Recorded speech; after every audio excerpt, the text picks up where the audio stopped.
A lenda do soldado encantado. Washington Irving. De 1783 a 1859.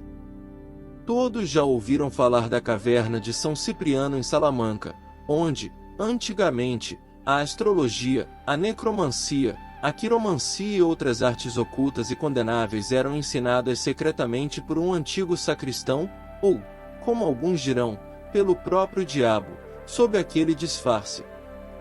A caverna está fechada há muito tempo e a sua própria localização já foi esquecida.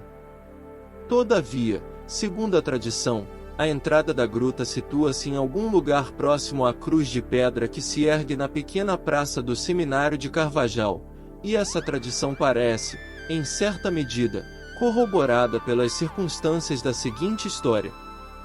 Havia em Salamanca um estudante, chamado Dom Vicente, que pertencia a essa espécie de alunos joviais, embora mendicantes, que percorre o caminho da aprendizagem sem um tostão no bolso para a viagem, e que, durante as férias de seu curso, mendigava de cidade em cidade, e de vila em vila, para arrecadar recursos que lhe permitisse prosseguir em seus estudos no ciclo subsequente.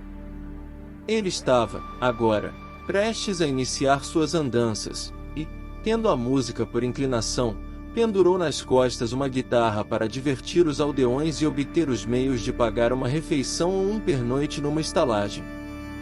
Ao passar pela cruz de pedra na praça do seminário, tirou o chapéu e fez uma breve invocação a São Cipriano, para que lhe concedesse uma boa sorte, e, ao baixar os olhos, viu que algo cintilava ao pé da cruz.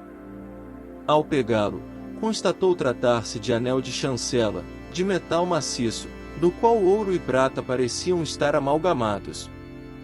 O selo tinha gravado os dois triângulos que se cruzavam, formando uma estrela.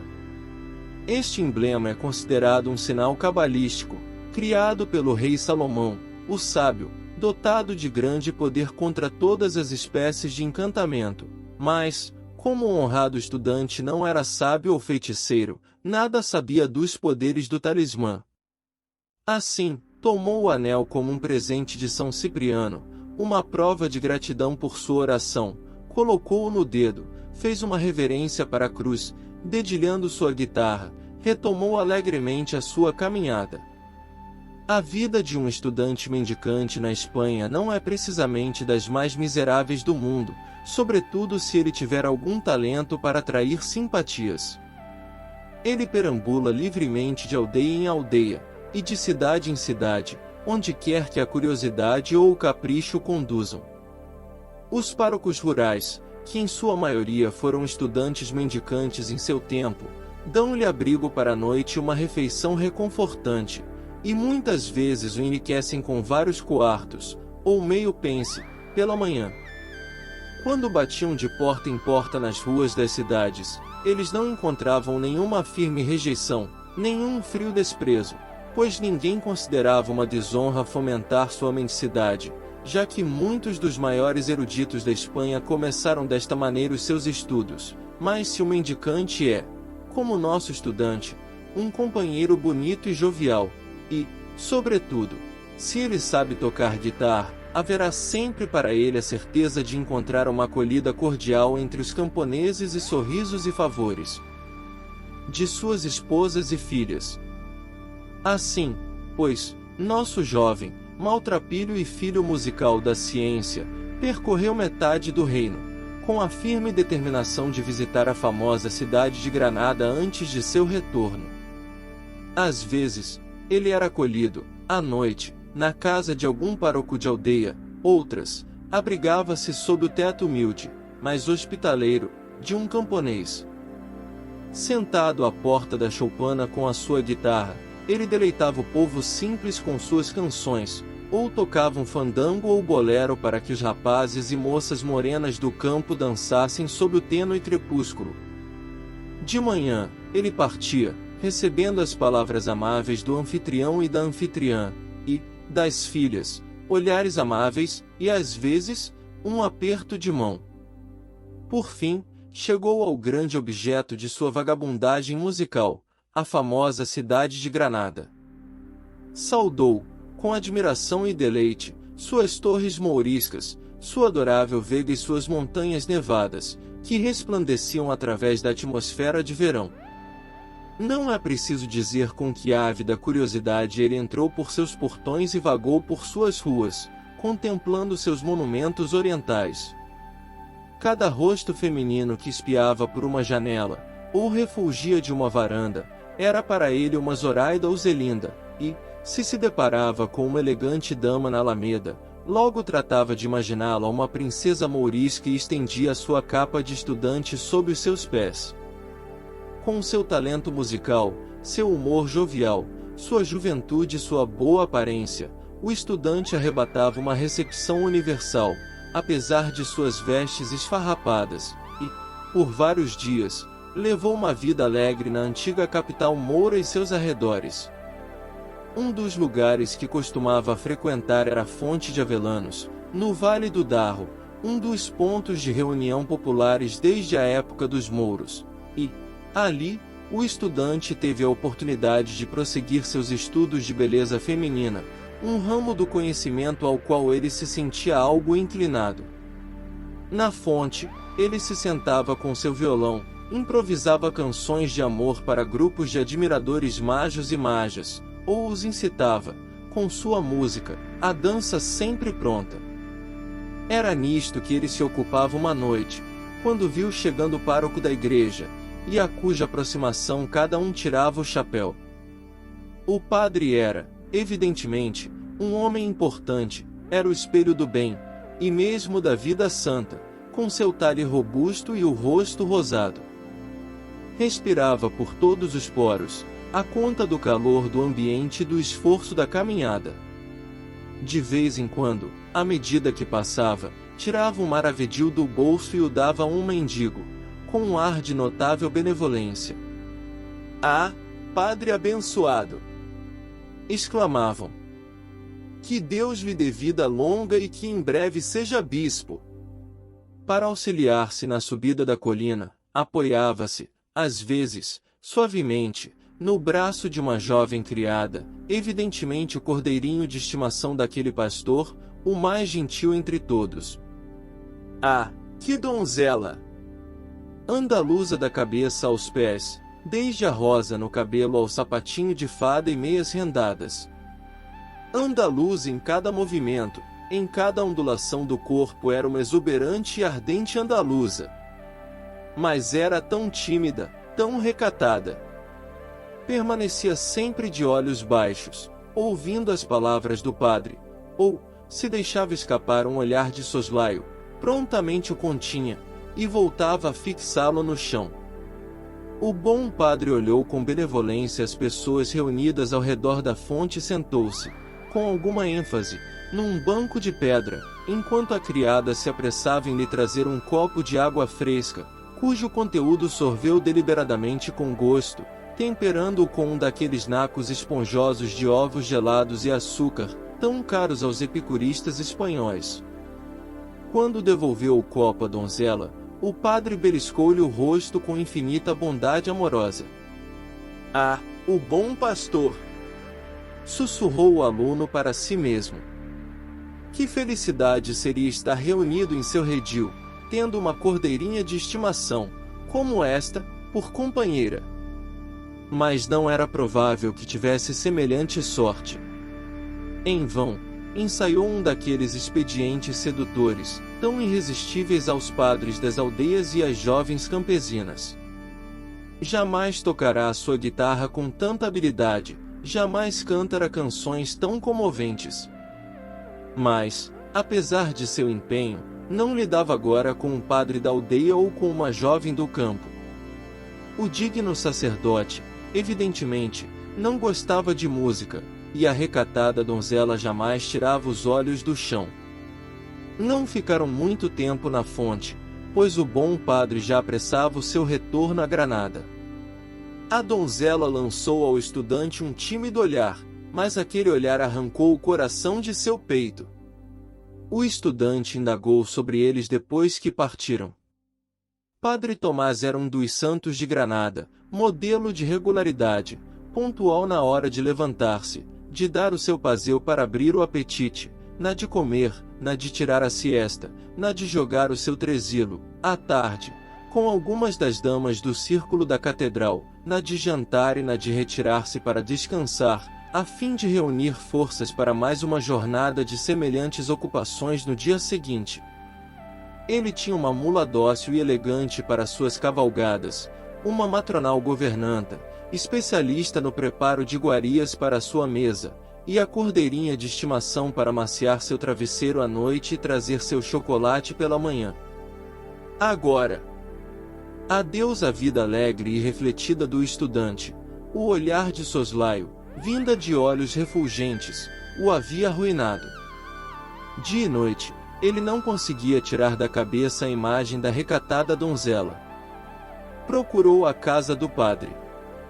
Mas, ai! Era inacessível a um estudante andarilho como ele.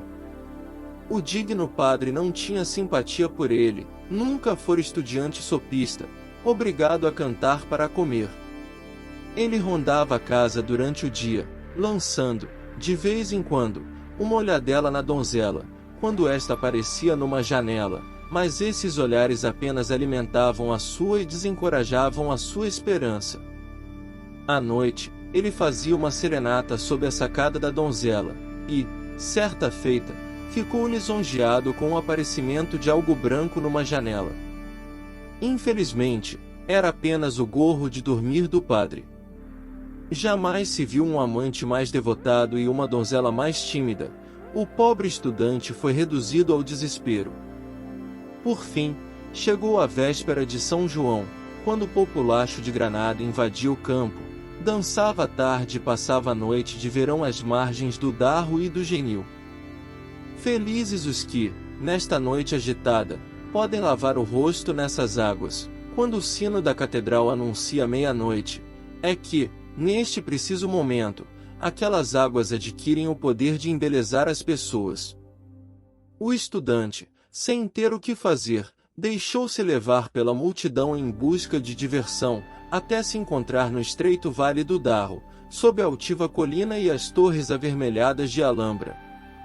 O leito seco do rio, as rochas que o circundavam, os jardins em terraços que se debruçam sobre ele eram animados por vários grupos que, sob as videiras e figueiras, dançavam ao som das de guitarras e castanholas.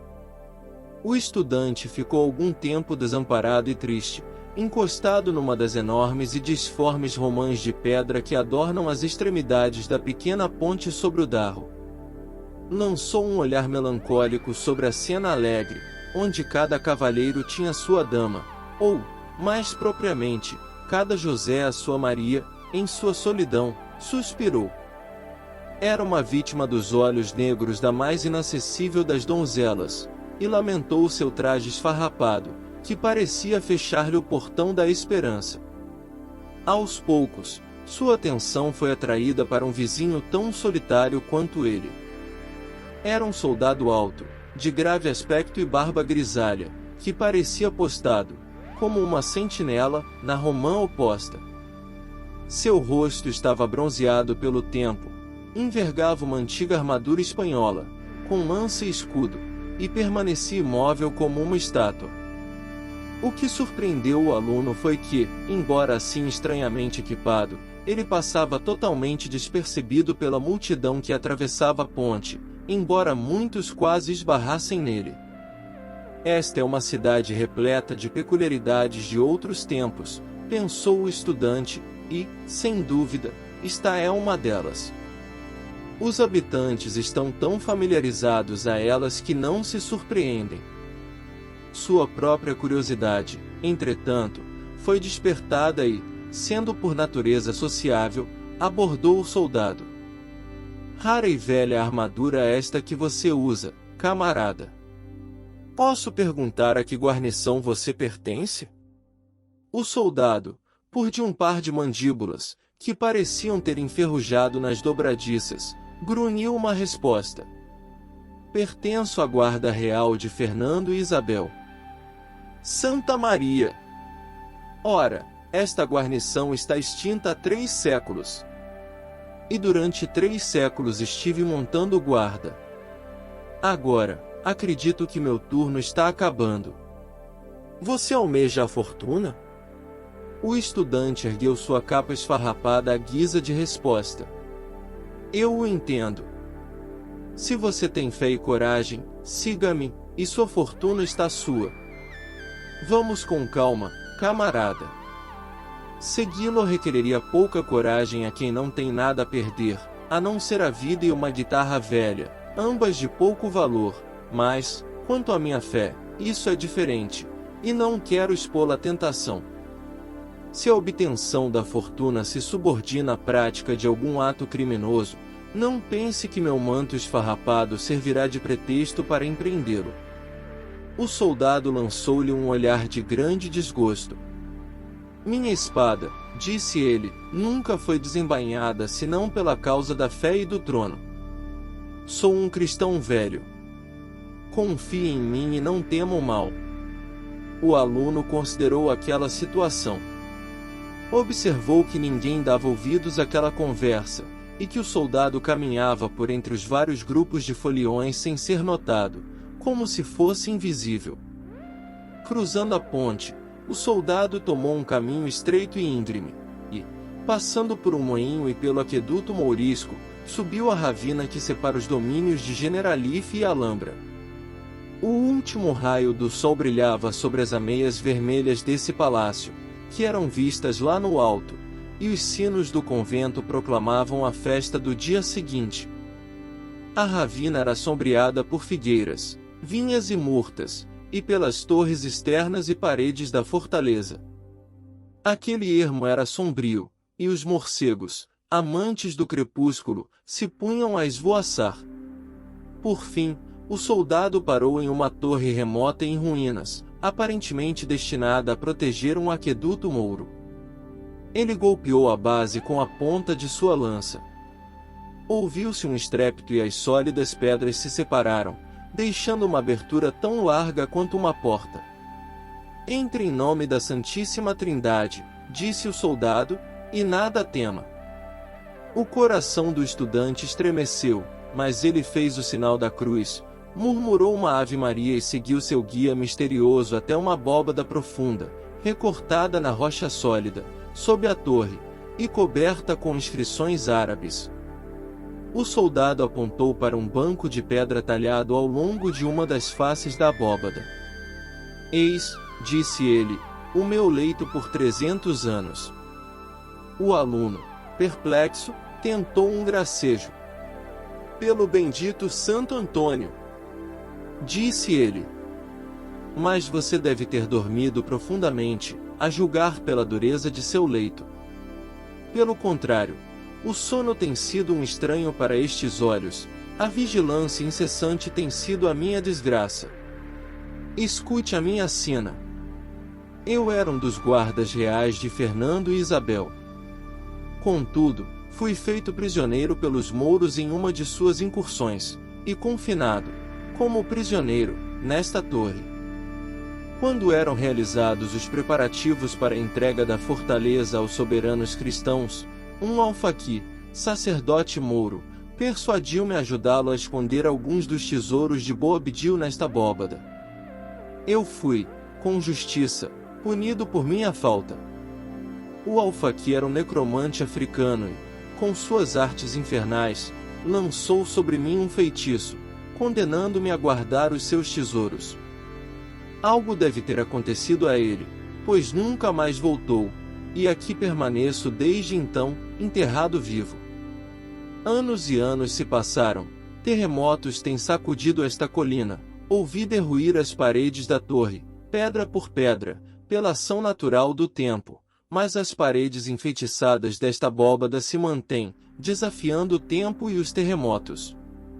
Uma vez a cada 100 anos, na festa de São João, o encantamento perde a plenitude de seu poder, e eu tenho a faculdade de sair e me postar na ponte do Darro, onde você me encontrou, esperando que alguém, dotado de suficiente virtude, se apresente para quebrar este mágico encantamento.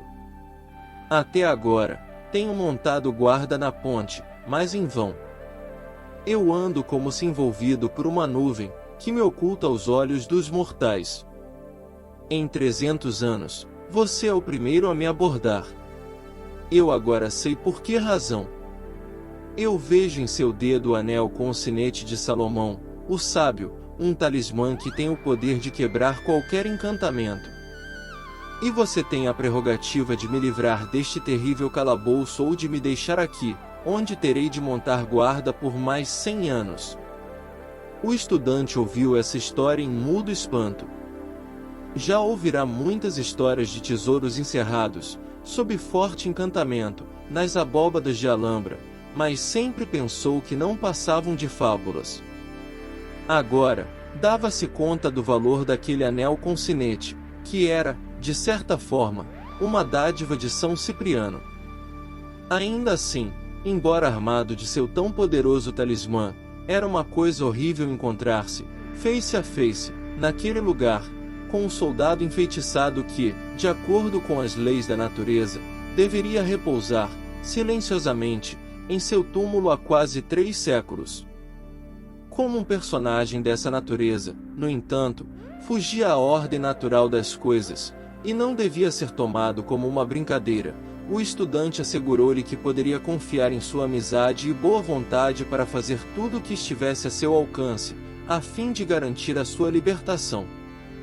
Confio em um motivo mais poderoso do que a amizade, disse o soldado. E apontou para um pesado cofre de ferro, protegido por fechaduras com inscrições em caracteres árabes. Aquele cofre, disse ele, contém um incontável tesouro em ouro, joias e pedras preciosas. Quebre o feitiço que me encanta, e metade deste tesouro será seu. Mas como farei isso? Será necessária a colaboração de um sacerdote e de uma donzela cristãos. O sacerdote, para exorcizar os poderes das trevas, a donzela, para tocar neste baú com o sinete de Salomão. Isso deve ser feito à noite. Mas tome cuidado, este é um ritual solene, que não deve ser realizado por espíritos com inclinações carnais. O sacerdote deve ser um cristão velho, modelo de santidade, que deverá mortificar a carne, antes de vir, com um rigoroso jejum de 24 horas, e, quanto à donzela, esta deve ser irrepreensível e à prova de qualquer tentação. Não demore em encontrar-me ajuda. Em 3 dias, termina a minha licença. Se o auxílio não me chegar antes da meia-noite do 3º dia, terei que montar guarda por mais 1 século. Não tema, disse o estudante. Tenho exatamente em vista o sacerdote e a donzela com as características que você descreveu, mas como entrarei novamente nesta torre? O selo de Salomão lhe abrirá o caminho. O aluno saiu da torre muito mais alegre do que quando entrou. A parede se fechou atrás dele e permaneceu tão sólida quanto antes. Na manhã seguinte, o estudante dirigiu-se audaciosamente à casa do padre, mas não como um pobre estudante ambulante, dedilhando um violão, e sim como um embaixador do mundo sombrio, que oferece tesouros encantados. Não se conservaram os detalhes de sua negociação, mas se sabe que o empenho do digno sacerdote se inflamou facilmente com a ideia de resgatar um velho soldado da fé e um cofre do rei jovem das próprias garras de Satanás. E, então, quantas esmolas poderiam ser distribuídas? Quantas igrejas construídas e quantos parentes pobres enriquecidos com o tesouro mouro? Quanto à imaculada serva, estava pronta para emprestar sua mão, que era tudo quanto era necessário para a consumação da obra piedosa, e, se podemos acreditar que em sua face assomava um ou outro tímido olhar, diríamos que o embaixador julgou haver encontrado alguma quiescência naqueles olhos modestos. A maior dificuldade, porém, fora o jejum a que o bom padre teve de se submeter. Por 2 vezes, ele tentou privar-se dos alimentos, e nas 2 vezes a carne apresentou-se muito mais forte que o espírito. Foi apenas no 3º dia que ele conseguiu resistir às tentações da dispensa, contudo, ainda era um mistério saber se ele resistiria até o fim, até que o encanto fosse quebrado.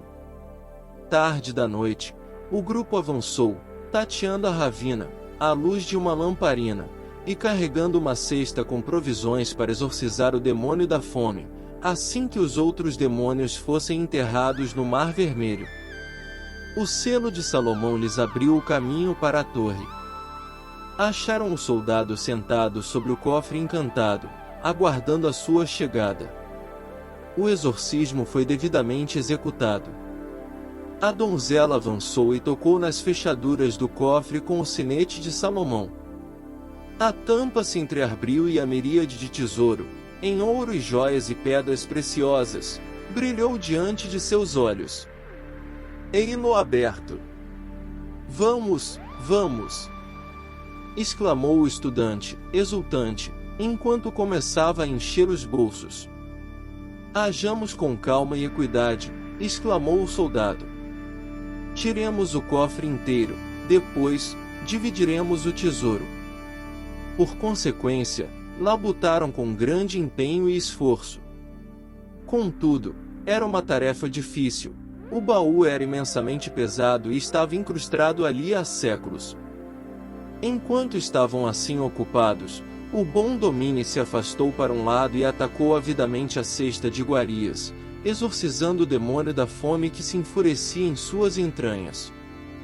Em pouco tempo, o padre devorou um gordo capão, que foi seguido por um profundo gole de valdepenas, e, a caminho da graça depois da vianda, pregou um beijo cheio de bondade na cordeirinha de estimação que o servia.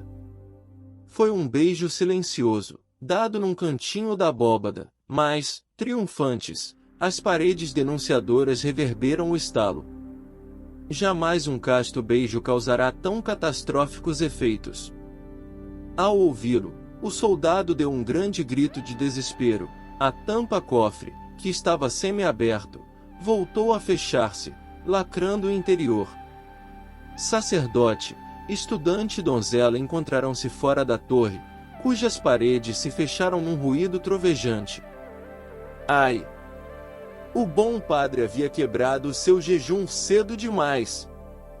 Quando se refez de sua surpresa, quis o estudante entrar novamente na torre, mas soube, para seu desânimo, que a donzela, em seu susto, deixará cair o selo de Salomão, que ficará dentro da abóbada.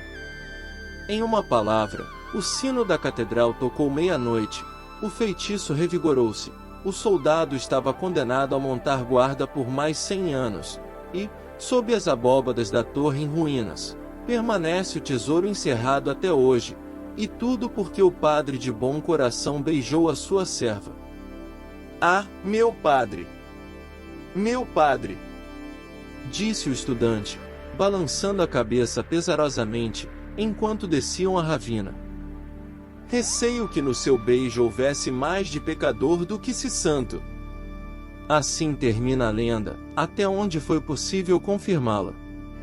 Todavia, há uma tradição a sustentar que o estudante havia conservado no bolso tesouro suficiente para posicioná-lo dignamente no mundo, que prosperou em seus negócios, que o honrado padre lhe deu a cordeirinha de estimação em casamento, como forma de reparação pelo erro cometido na abóboda, que a imaculada donzela provou ser um modelo para as demais esposas, assim como havia sido para as servas, e deu ao seu marido uma numerosa prole, que o primeiro rebento foi um prodígio, nasceu 7 meses. Depois do casamento e, embora fosse um menino prematuro, era o mais robusto do rebanho. Os demais nasceram no tempo normal. A história do soldado encantado continua sendo uma das tradições mais populares de Granada, embora transmitida de diferentes maneiras. A gente simples afirma que o soldado ainda monta a guarda na véspera do solstício de verão, ao lado da gigantesca romã de pedra na ponte do Darro, mas permanece invisível, exceto para o mortal afortunado que possui o sinete de Salomão.